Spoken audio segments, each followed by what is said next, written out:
Hello everyone, welcome back to career first IAS academy. आज हम एक इम्पॉर्टेंट टॉपिक लेके आए हैं with respect to world trade organisation, that is WTO. हम आए दिन न्यूज़ में पढ़ते हैं कि डब्ल्यूटीओ इंडिया के फेवर में डिसीजन नहीं दे रहा है, या डब्ल्यूटीओ इंडिया के डिसीजन पे अपोज कर रहा है, या इंडिया डब्ल्यूटीओ के डिसीजन पे कंसेंसस नहीं दे रहा है, यानी कि इंडिया भी उसको अपोज कर रहा है। तो जब इस तरीके की सिचुएशन हो जाती है तो वो होता है डब्ल्यूटीओ और इंडिया के बीच में एक स्टैंड ऑफ क्रिएट हो गया। सो this is a stand of, right, कि एक स्टैंड ऑफ क्रिएट हो गया। तो इसके अंदर कई सारे इश्यूज के बारे में हम समझेंगे। तो ये वीडियो में हम देखेंगे कि किस तरीके से जो फूड पे सब्सिडीज होती है वो एक स्टैंड ऑफ क्रिएट कर रहा है, फिशरीज पे सब्सिडीज है वो स्टैंड ऑफ क्रिएट कर रहा है, एंड यहाँ तक कि जो ई कॉमर्स के डिजिटल प्रोडक्ट्स है, फॉर एग्जाम्पल जैसे हम एक सॉफ्टवेयर खरीद रहे हैं, हम कोई ई बुक खरीद रहे हैं, हम डिजिटल प्रिंटिंग खरीद रहे हैं, तो ये सब अगर हम बाहर से कहीं से परचेज कर रहे हैं तो उस पर कस्टम ड्यूटी नहीं लग रहा है, तो इंडिया उस पर भी अपोज कर रहा है। तो ये कुछ चीजें हैं जिससे ये एक स्टैंड ऑफ क्रिएट हो रहा है। तो ये सिर्फ एक हेडलाइंस नहीं है, ये एक एक्चुअल कॉन्टेक्स्ट है जो एग्जाम पॉइंट ऑफ व्यू से काफी ज्यादा रेलेवेंट है, क्योंकि आने वाले समय में हम ये चीज देख रहे हैं कि डब्ल्यूटीओ पे डेवलपिंग कंट्रीज का ट्रस्ट चला गया है, फर्स्ट थिंग। सेकेंड थिंग, हम देख रहे हैं कि डेवलपिंग कंट्रीज का एक नया लीडर बना है, दैट इज इंडिया। तो इंडिया ये सभी चीजों को लीड कर रहा है। तो वन बाय वन हम ये सभी चीजें डिस्कस करेंगे, राइट। तो अगर हम एक थोड़ा सा ओवरव्यू देख लेते हैं कि क्या रहेगा, तो हमने अभी तक जो देखा है कि डब्ल्यूटीओ की हर 2 साल में एक मिनिस्ट्रियल मीट होती है, राइट, दैट इज MC13, जो लास्ट हुई थी 2024 में आबू धाबी पे। अब ये मिनिस्ट्रियल मीटिंग में इंडिया ने 3 मेजर इश्यूज पे रिफ्यूज किया था। एक तो है फूड सब्सिडीज पे, एक है फिशरीज पे सब्सिडीज, और थर्ड है ई कॉमर्स पे मोराटोरियम का इशू रहता है। ये तीनों ही हम डिटेल में डिस्कस करेंगे, राइट। बट हम ये चीज समझ लेते हैं कि ये यूपीएससी के की थीम का पार्ट है from both prelim as well as mains, कि ये एग्रीकल्चर पे सवाल आ सकता है, ट्रेड पे सवाल आ सकता है, और ग्लोबल डिप्लोमेसी यानी कि GS2 पे भी इसका सवाल आता है कि जो मल्टीलैटरल डिप्लोमेसी है उसमें इंडिया को किस तरीके से पार्ट रहना चाहिए। ओके, तो ये फ्रीक्वेंटली ये पूछा भी जाता है। बट ये बिफोर गोइंग इनटू दिस, बस हमें पहले थोड़ा सा डब्ल्यूटीओ के बारे में एक ओवरव्यू ले लेते हैं, दैट व्हाट एग्जैक्टली डब्ल्यूटीओ। ये बना था 1995 में अंडर द उरुग्वे राउंड, ठीक है, और डब्ल्यूटीओ ने रिप्लेस किया था गैट को। ओके, इसका ऑब्जेक्टिव सिंपली है कि ये वर्ल्ड ट्रेड ऑर्गेनाइजेशन है, यानी कि पूरे वर्ल्ड में जो भी ट्रेड होता है बिटवीन कंट्रीज, वो ट्रेड को ये ऑर्गेनाइज करके रखेगा। ओके, दैट मीन्स कि ये फ्री ट्रेड करेगा और ये फेयर ट्रेड करना चाहेगा। इसके अलावा ये अगर कोई भी 2 कंट्री के बीच में डिस्प्यूट हो जा रहा है, फॉर एग्जांपल इंडिया और यूएस के बीच में डिस्प्यूट हो जाता है, तो ये डिस्प्यूट को रिजॉल्व भी करता है अमंग द मेंबर्स। तो इसके लिए डिस्प्यूट सेटलमेंट बॉडी भी है इसकी, ठीक है। और इसका अगर स्ट्रक्चर देखते हैं तो सबसे बड़ी इंपॉर्टेंट बॉडी आ जाती है इसकी, that is the ministerial conference, जिसके अंदर हर मेंबर कंट्री का कॉमर्स मिनिस्टर जाके वहां पे प्रेजेंट होता है, और ये मिनिस्टेरियल कॉन्फ्रेंस होती है हर 2 साल में। फिर उसके नीचे आ जाती है that is the general council. ये थ्रू आउट द ईयर होता है, ये पूरे साल इसकी मीटिंग होती रहती है। इसके अंदर हमारा कॉमर्स मिनिस्टर नहीं जाते, इसके अंदर या तो कॉमर्स मिनिस्टर के सेक्रेटरी जाएंगे, या फिर हम कह सकते हैं कि इंडिया ने कोई एम्बेसडर वहां पे परमानेंटली अपॉइंट कर दिया है कि पूरे टाइम यही हमारे कंसर्न्स को एड्रेस करेगा इन द जनरल काउंसिल। फिर आ जाता है डिस्प्यूट सेटलमेंट बॉडी, कि 2 कंट्री के बीच में अगर डिस्प्यूट हुआ है तो उनके बीच में एक ये बॉडी है जो वो डिस्प्यूट को रिजॉल्व करेगी। अगर वो इससे भी सेटिस्फाई नहीं होते हैं तो एक और बॉडी आई है, that is the appellate body, कि आप यहां पे अपनी अपील रख सकते हैं, राइट। और इसके अलावा यहाँ पे कुछ की एग्रीमेंट्स है, लाइक एग्रीमेंट ऑन एग्रीकल्चर है, ट्रिप्स है, गैट्स है, SPS है, TBT है। ओके, इन सब के बारे में हम आने वाली वीडियोस में डिस्कस करेंगे। बट अभी के लिए अगर हम समझते हैं कि ये तो चलो हमने डब्ल्यूटीओ के बारे में समझ लिया, अब इंडिया का क्या रोल है डब्ल्यूटीओ में, ठीक है। तो इंडिया डब्ल्यूटीओ का एक फाउंडिंग मेंबर बना है, कि इंडिया ने डब्ल्यूटीओ को फाइंड किया है, right, as a founding member बना है। और इंडिया का जो मेजर कंसर्न है यहाँ पे इज कि वो अपने एग्रीकल्चर सेक्टर को प्रोटेक्ट करना चाहता है। क्यों प्रोटेक्ट करना चाहता है? क्योंकि इंडिया में ऑलमोस्ट 56% लोग जो है वो एग्रीकल्चर पे डिपेंडेंट है। और अब क्या हो रहा है कि जब से हमारा इंडस्ट्रियल रेवोल्यूशन हो चुका है, 3rd इंडस्ट्रियल रेवोल्यूशन हुआ है, एंड फिर हम कह रहे हैं कि हमने हमारी इकोनॉमी को रिफॉर्म किया है, हम डिजिटाइजेशन की तरफ गए हैं, तो हम हमारी सर्विसेज को भी प्रोटेक्ट करना चाहते हैं। अब इंडिया यहां पे सिर्फ खुद को प्रोटेक्ट नहीं कर रहा है, इंडिया एक लीडर बना है पूरे ग्लोबल साउथ का, जिसके अंदर जो साउथ एशिया में जो कंट्रीज, जो ट्रॉपिक ऑफ इक्वेटर के नीचे जो कंट्री है वो पूरे ग्लोबल साउथ है, तो उसके अंदर 33 कंट्रीज है। और बोला कि G77 यानी कि total developing countries 77 developing countries है, तो इन सब की वॉइस इंडिया बन रहा है। सो दैट मीन्स इंडिया एक नया लीडर बन रहा है WTO में, जो खुद का कंसर्न रेज करता है और साथ में डेवलपिंग कंट्रीज जो है ग्लोबल साउथ और बाकी डेवलपिंग कंट्रीज है उन सब का कंसर्न्स भी ये रेज करता है। तो यहाँ पे इंडिया पुश करता है फूड सिक्योरिटी के लिए कि हर कंट्री में खाना रहना चाहिए, हर कंट्री में टेक्नोलॉजी का यूज होना चाहिए, टेक्नोलॉजी ट्रांसफर होना चाहिए, और हर एक कंट्री को मार्केट एक्सेस होना चाहिए कि मैंने जो चीजें प्रोड्यूस कर रही है तो वो मैं बेचूंगा कहां पे, उसका मेरे पास मार्केट होना चाहिए। तो ये इंडिया का रोल रहता है। अब इंडिया की अगर कुछ टाइमलाइन समझते हैं कि रिसेंटली मेजर टाइमलाइन क्या कर रही है इंडिया ने, तो सबसे पहले आ जाता है that is the Doha development agenda, right. यहां पे इंडिया ने बोला है कि जो डेवलपिंग कंट्री है आप उनके साथ फ्लेक्सिबिलिटी रखिए, कि आप उनको टाइम दीजिए, क्योंकि WTO में मेजर कंसर्न क्या है कि डेवलप कंट्रीज डेवलप बन चुकी है और डेवलपिंग कंट्री कह रही है कि ये डेवलप कंट्रीज हमें डेवलप होने नहीं दे रही है। क्यों? क्योंकि एग्रीकल्चर में हम देख रहे हैं कि 56% लोग इंडिया के एग्रीकल्चर पे डिपेंडेंट है। तो जब तक 56% लोगों का विकास नहीं होगा, डेवलपमेंट नहीं होगा, तब तक ये कंट्री का डेवलपमेंट नहीं हो सकता। तो उसके लिए हमें एग्रीकल्चर को बढ़ाना ज्यादा जरूरी है। तो दोहा डेवलपमेंट एजेंडा में WTO से इंडिया ने ये प्रपोजल रखा कि आप सिर्फ डेवलप कंट्री के फेवर में ही डिसीजन ले रहे हैं, आप डेवलपिंग कंट्री को भी प्रायोरिटाइज कीजिए तो ही वो डेवलप हो पाएगी, वरना ये डेवलप कंट्रीज उनको कभी डेवलप होने ही नहीं देगी। फिर है 2013 में जो बहुत ही कंट्रोवर्शियल था, that is Bali ministerial meeting में आया था पीस क्लॉज। इसको हम बहुत ही डिटेल में समझेंगे आने वाली स्लाइड्स में, कि एक पीस क्लॉज बताया गया था फूड सब्सिडीज, और उसी से रिलेटेड 2015 में नायरोबी पैकेज में आया था स्पेशल सेफगार्ड मैकेनिज्म की। इस पे भी काफी ज्यादा डिबेट चली थी। तो ये दोनों का ही बहुत बड़ा इंटर रिलेशन है कि इंडिया बार्गेन करता है पीस क्लॉज के साथ कि उनको स्पेशल सेफगार्ड मैकेनिज्म चाहिए, राइट। इसको हम डिटेल में अभी समझेंगे। फिर 2022-23 में देखा कि जो थर्ड इशू है that is the e commerce tariff और फिशरीज सब्सिडीज, कि इस पे इंडिया का एक डिस्प्यूट चल रहा है with the WTO and the other develop countries के लिए। और 2024 यानी कि जो अभी रिसेंटली मीटिंग हुई है उसमें इंडिया ने ब्लॉक किया है consensus on core subsidies issues, कि कुछ सब्सिडीज इश्यू पे इंडिया ने वो कंसेंसस ब्लॉक कर दिया है, ठीक है। तो यहां से हमें एक ओवरव्यू आ गया, हमने एक स्टोरी डेवलप कर ली है। अब अगर हम समझते हैं कि what is the actual stand of, कि ये एक्चुअल स्टैंड है क्या, तो यहां पे जैसे हम देख रहे हैं कि 3 मेजर इशू है। सबसे पहला इशू है पब्लिक स्टॉक होल्डिंग कैप। तो इसको अगर हम बेटर तरीके से समझते हैं तो यहां पे आपको एक स्टोरी समझना पड़ेगा या एक मैकेनिज्म समझना पड़ेगा कि एक है हमारा फूड कॉर्पोरेशन ऑफ इंडिया। अब फूड कॉर्पोरेशन ऑफ इंडिया को क्या होता है कि जो हमारा फार्मर्स होते हैं वो फूड कॉर्पोरेशन ऑफ इंडिया को क्रॉप्स बेचते हैं।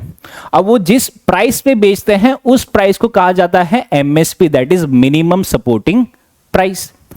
अब जब ये MSP से फूड कॉर्पोरेशन ऑफ इंडिया खरीदता है तो वो यहां पे स्टोर करता है। अब ये स्टोर को कहा जाता है पब्लिक स्टॉक होल्डिंग, कि ये पब्लिक स्टॉक होल्डिंग है कि सरकार के पास ग्रेन्स का कितना स्टॉक रहता है, और ये फिर स्टॉक होल्डिंग ये टाइमली रिलीज करता है टू दी मार्जिनलाइज सेक्शंस को। मार्जिनलाइज सेक्शंस यानी कि जो पुअर पीपल है या फिर जो बिलो पॉवर्टी लाइन होते हैं, और ये करता है under the public distribution system, that is PDS।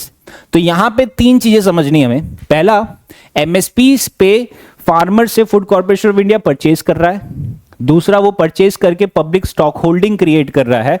और तीसरा, वो पब्लिक डिस्ट्रीब्यूशन सिस्टम के थ्रू मार्जिनलाइज सेक्शंस को फीड कर रहा है। तो वो ऑलमोस्ट 800 मिलियन लोग हैं इंडिया में जिनका पेट भरा जाता है थ्रू पब्लिक डिस्ट्रीब्यूशन सिस्टम। अब यहां पे डेवलप कंट्रीज ने क्या बोला है कि डेवलप कंट्री कहती है कि आपने जो ये MSP सेट करा हुआ है, दिस मिनिमम सपोर्ट प्राइस, ये प्राइस काफी ज्यादा है कि आप फार्मर्स को ज्यादा पैसा दे रहे हो। तो जब आप फार्मर्स को ज्यादा पैसा दोगे तो फार्मर्स कहां पे अपना प्रोड्यूस बेचेगा? उसी को बेचेगा ना जो ज्यादा पैसा देगा। तो जब हम कंट्री के फार्मर्स ही कंट्री के फार्मर्स को ज्यादा पैसा दे रहे हैं तो कंट्री के फार्मर्स बाहर अपना प्रोडक्ट एक्सपोर्ट नहीं करेंगे, ठीक है, वो इंपोर्ट भी नहीं करेंगे, तो इससे क्या होगा कि मार्केट डिस्टॉर्ट होगा। फिर सेकंड थिंग उन्होंने क्या कहा कि ये पब्लिक स्टॉक होल्डिंग पे कैप लगनी चाहिए, यानी कि एक लिमिट होनी चाहिए। तो इंडिया ने कहा कि हम ये लिमिट फॉलो नहीं कर सकते। तो बोला क्यों नहीं फॉलो कर सकते? क्योंकि कहा कि ये एमएसपी पे जो हम प्रोक्योर कर रहे हैं वो हम मार्केट में एक्सपोर्ट नहीं कर रहे, क्योंकि कैसा होता है कि जब फार्मर्स को ज्यादा पैसा मिलता है फूड कॉर्पोरेशन ऑफ इंडिया से, और फूड कॉर्पोरेशन इंडिया पे बहुत ज्यादा कैप होता है, मतलब बहुत ज्यादा पब्लिक स्टॉक होल्डिंग होती है, तो फूड कॉर्पोरेशन ऑफ इंडिया काफी सस्ते भाव में ग्लोबल मार्केट पे बेचता है। तो अब वो गेहूं जो कनाडा में भी गेहूं हो रहा है, यूक्रेन में भी गेहूं हो रहा है, बट इंडिया का गेहूं सस्ता बिक रहा है ग्लोबल मार्केट पे, तो लोग इंडिया का गेहूं ज्यादा खरीदेंगे। तो डेवलप कंट्रीज कह रही है कि आपका गेहूं ज्यादा बिक रहा है, क्यों? क्योंकि आप फार्मर्स को ज्यादा पैसा दे रहे हो, आप फार्मर्स को कम पैसा दो। तो ये चीज मार्केट डिस्टॉर्ट कर रही है। बट इंडिया कह रहा है कि ये मार्केट डिस्टॉर्टिंग के लिए नहीं है, ये हम क्यों कर रहे हैं? क्योंकि हम इनका पेट भरना चाहते हैं, हम लोगों को खिलाना चाहते हैं, हम लोगों का पेट भरना चाहते हैं, ये हमारा मेजर ऑब्जेक्टिव है। तो इसके लिए इंडिया ने कहा कि हमें एक परमानेंट सॉल्यूशन लाना पड़ेगा। बट ये परमानेंट सॉल्यूशन नहीं आ रहा है, क्योंकि वो कह रहे हैं कि पब्लिक स्टॉक होल्डिंग लाओ, और ये कह रहे हैं कि पब्लिक स्टॉक होल्डिंग हम नहीं फॉलो कर सकते। तो यहां पे एक टेम्पररी सॉल्यूशन लाया गया है जिसको कहा जाता है पीस क्लॉज, कि ये एक पीस क्लॉज है जो कि आया था बाली मिनिस्टेरियल मीटिंग में 2013, कि ये 2013 से हम पीस क्लॉज फॉलो कर रहे हैं। अब ये पीस क्लॉज का मतलब क्या है कि अभी के लिए ये एक तरीके का हम कह सकते हैं कि ये पीस पीरियड हो गया, ठीक है, कि हम ये चीज करेंगे, राइट, और आप हमें इस पे कैप पे फोर्स नहीं करोगे। So this is the peace clause, कि हमें इन लोगों का पेट भरना हमारे लिए ज्यादा जरूरी है। सो this is the first thing.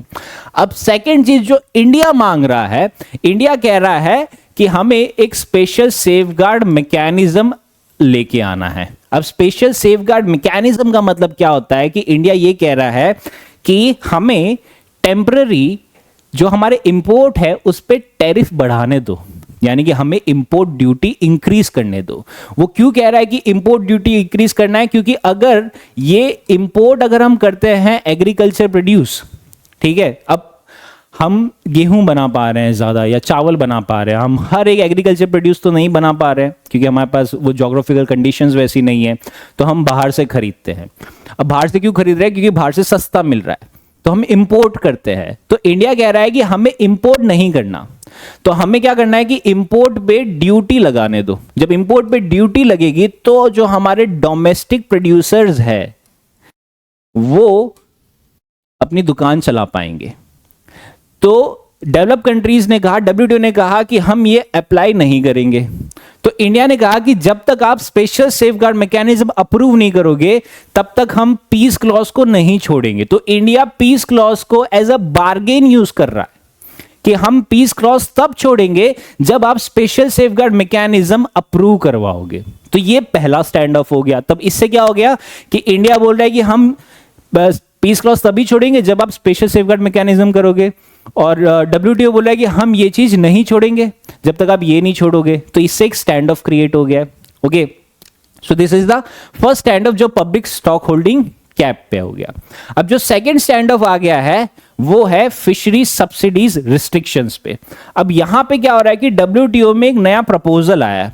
ये प्रपोजल रखा गया है बाय द डेवलप कंट्रीज, कि डेवलप कंट्रीज क्या कह रही है कि जो फिशिंग हो रही है वो ओवर हो रही है, इसलिए ओवर एक्सप्लॉइटेशन हो रहा है। तो जब ओवर एक्सप्लॉइटेशन होता है तो जो हमारा ओशन है, ओशन में कमर्शियल व्हीकल ज्यादा जा रहे हैं, ओवर एक्सप्लॉइटेशन हो रहा है, तो उसको नेगेटिवली इकोसिस्टम को इंपैक्ट कर रहा है। तो इंडिया ने कहा कि जो डेवलप कंट्रीज का ये मानना है कि जो फिशिंग के लिए आप सब्सिडीज दोगे, कि हम सब्सिडीज देते हैं ना मछुआरों को कि आप हमारी फिशिंग इंडस्ट्रीज इंक्रीज करो, हम आपको सब्सिडीज देंगे, जस्ट लाइक एमएसपी तरीके का होता है कि आप ये सब्सिडी देते हो। तो डेवलप कंट्री कह रही है कि आप ये सब्सिडीज देना बंद करो, आप ये सब्सिडीज देना बंद करो, वरना हमारा जो ओवर एक्सप्लॉइटेशन से इकोसिस्टम को हैम्पर हो रहा है वो हमारे इकोसिस्टम में और ज्यादा बढ़ता जाएगा। पर इंडिया का ये कहना है कि हम ये जो सब्सिडीज दे रहे हैं, ये जो सब्सिडीज देते हैं हम फिशिंग पे, ये हम किसको देते हैं? स्मॉल फिशर्स को देते हैं, या फिर हम कहते हैं कि हम ट्रेडिशनल फिशर्स को देते हैं। तो इंडिया ने कहा कि हम एट प्रेजेंट बड़ी बड़ी कंपनीज को नहीं दे रहे हैं सब्सिडीज कि इतना ज्यादा आप ओवर एक्सप्लॉयटेशन हो रहा है। इसका मेजर मछुआरे कौन है इंडिया में? जो कोस्टल एरिया की कम्युनिटीज जो वहां पे रहती है, वहां इंडस्ट्रीज नहीं है, मतलब इंडस्ट्रीज भी है इंडिया में, बट जो मेजर फिशिंग कम्युनिटी है वो कोस्टल एरिया के वहां रहती है, जिनका लाइवलीहुड ही इस पे डिपेंडेंट है।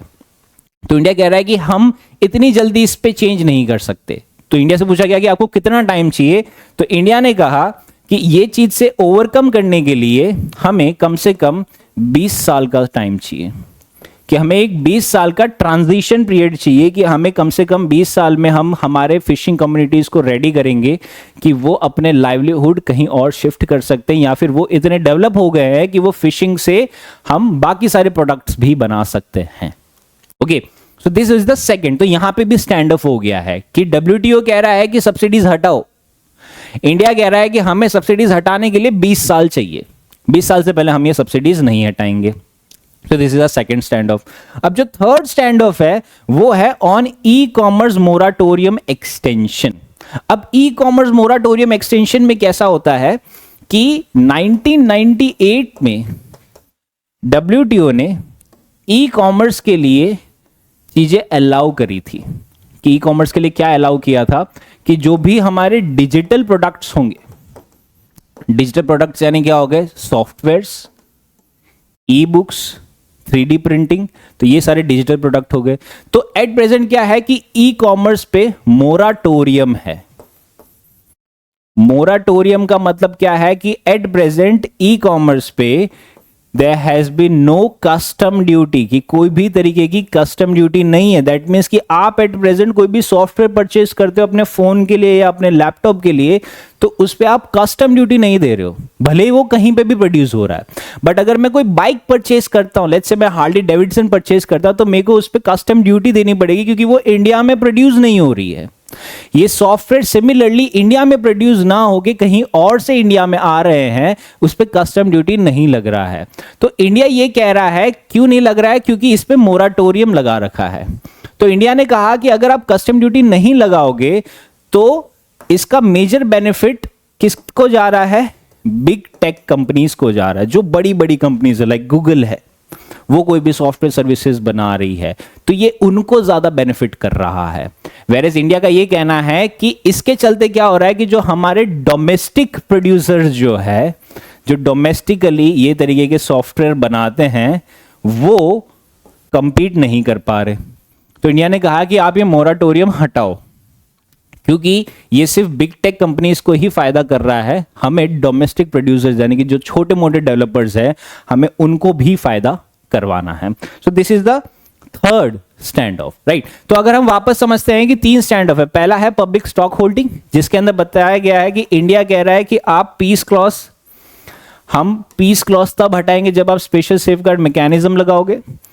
दूसरा है फिशरी सब्सिडीज को हटाना है, तो इंडिया ने कहा कि यह हटाने में हमें अभी 20 साल का समय चाहिए। थर्ड है ई कॉमर्स मोराटोरियम, इंडिया कह रहा है कि ये आप मोराटोरियम हटाओ, क्योंकि इससे हमारे जो डोमेस्टिक प्रोड्यूसर्स है वो अपना प्रोडक्ट नहीं बेच पा रहे हैं, राइट। तो ये एक एक्चुअल स्टैंड ऑफ है जिस पे हमें क्लैरिटी मिल गई है।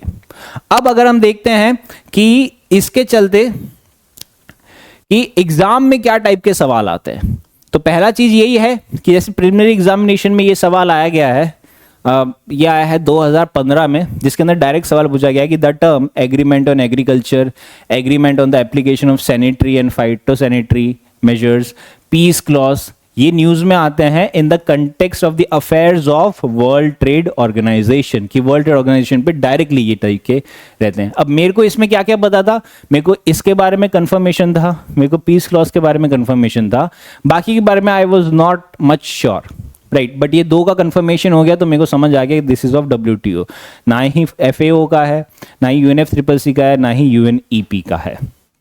अब वैसे इस पे एक मेंस पे सवाल भी आया है, हालांकि ये एक रिकरिंग टॉपिक है, तो मेंस पे सवाल आया है कि WTO एक इंपॉर्टेंट इंटरनेशनल इंस्टीट्यूशंस है where decisions taken affect countries, कि इसके decisions countries को affect करते हैं। तो हमें इंडिया का जो स्टैंड है on the latest round of talks उसको क्रिटिकली एग्जामाइन करना है, राइट। ये बाली के बाद आया था ये सवाल 2014 में, हालांकि 2013 में जो बाली में पीस क्लॉज हुआ था, अब ये 2025 आ गया है, अभी तक उस पर कोई भी तरीके का सॉल्यूशन नहीं है, यानी कि परमानेंट सॉल्यूशन नहीं आया, ये सारे टेम्पररी सॉल्यूशंस चल रहे हैं। तो उसके पॉइंट ऑफ व्यू से अगर हम समझते हैं कि यूपीएससी क्या पूछ सकता है आने वाले 2025 में, या फिर हम कह सकते हैं 2026 में, तो यहां पे कई सारी डेवलपिंग कंट्रीज बोल रही है कि डब्ल्यूटीओ में रिफॉर्म्स की जरूरत है, तो इसलिए ये बहुत ज्यादा न्यूज में आ रहा है, फर्स्ट थिंग। सेकेंड थिंग, हमने देखा कि India is the leader of global south, कि ग्लोबल साउथ का लीडर है, तो India emerge as a rule shaper, it is not rule taker, कि वो रूल को शेप करना चाह रहा है इंडिया, वो रूल को टेक नहीं करना चाह रहा, राइट, यानी कि इंडिया अब लीड करना चाह रहा है। थर्ड है कि ये चीज को हम लिंक कर सकते हैं फूड सिक्योरिटी से, जो GS3 का पार्ट है, एंड मल्टीलेटरल डिप्लोमेसी जो GS2 का पार्ट है। ये हमारे दोनों ही static as well as current affair दोनों से ही ये इंटीग्रेट रहता है, राइट। तो इस तरीके से हम कह सकते हैं कि यूपीएससी इस तरीके के सवाल आने वाले साल में पूछ सकता है। इसके अलावा अगर हम देखें कि क्या रिवाइज करना है हमें जस्ट बिफोर द एग्जामिनेशन, तो उसके अंदर फर्स्ट चीज है कि हमें पीस क्लॉज के बारे में समझना है, that is agreement on agriculture के बारे में समझना है। हमें जो रिवीजन में मिनिस्ट्रियल कॉन्फ्रेंसेस को हमेशा याद करके जाना चाहिए, यानी कि आप जब भी एग्जाम दो, भले ही वो प्रीलिम एग्जाम हो या मेंस एग्जाम हो, तो you should aware about piece clause, you should aware about Bali conference जिससे पीस क्लॉज आया था, नायरोबी कॉन्फ्रेंस जहां पे इंडिया ने स्पेशल सेफगार्ड मैकेनिज्म रेज किया, एंड अबू धाबी जो भी रिसेंटली हुआ था 2024 में, अब ये होगा 2026 में। इसके अलावा ये कुछ एग्रीमेंट्स है, लाइक ट्रिप्स एग्रीमेंट है, गैट्स है, SSM है, इनके बारे में देखना है, और इंडिया का क्या पोजीशन है इन WTO रिफॉर्म्स, इस पे हम एक सेपरेट वीडियो जरूर बनाएंगे। And the last is the collision group G33, जिसके अंदर पूरा ग्लोबल साउथ आ गया, एंड G77 जिसके अंदर सारी डेवलपिंग कंट्रीज इसका पार्ट बन गई। तो इन सब का लीडर इंडिया बन रहा है। तो ये चीजें आपको हमेशा रिवाइज करनी है, राइट, ये चीजें आपको हमेशा एग्जाम से पहले रिवाइज करते हुए जाना है। So the summary and the key takeaways हम इस पे कह सकते हैं कि दैट इंडिया का जो फर्म स्टैंड है वो रिफ्लेक्ट हो रहा है कि they are shifting trade priorities, okay. तो उसके हिसाब से यूपीएससी पूछ सकता है, कॉन्सेप्ट बेस में पूछाएगा तो ये पूछेगा कि पीस क्लॉज और AOA, टाइमलाइन के बेस पे पूछेगा, अगर MCQ पूछता है तो मिनिस्ट्रियल कॉन्फ्रेंस पे सवाल आ सकता है, और इंडिया का अगर पोजीशन पूछे तो that is the evolving strategy, यानी कि जैसे हमने कहा कि इंडिया एक बार्गेन कर रहा है पीस क्लॉज और स्पेशल सेफगार्ड मैकेनिज्म को, so that is what, that is India's evolving strategy, ठीक है। तो इसका फोकस है integration of concept plus current affairs, okay. So this is it from today's video. In the coming video we will be covering more such kind of topics. Till then, stay safe and study well. Thank you.